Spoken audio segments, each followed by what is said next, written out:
કથામાં બેઠા પછી તો આપણી બાજુમાં કોણ બેઠું છે ને એની આપણને ખબર ન હોવી જોઈએ. આવા ભાવથી કથા સાંભળીએ તો આ કથાનો કંઈક મતલબ છે. કથામાં ગયા પછી તો કથાને તમે ધ્યાનથી સાંભળો.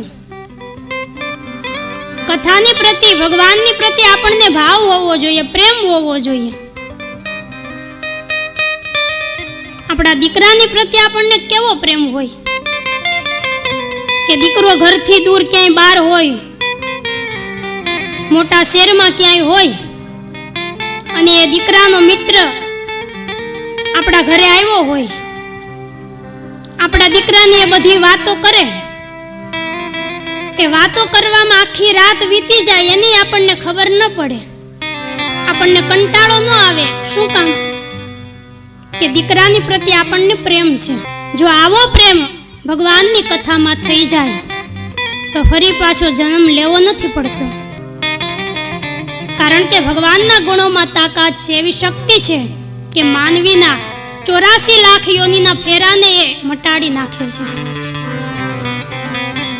એટલે કથાને ધ્યાનથી સાંભળો, ભાવથી મન લગાવીને સાંભળો.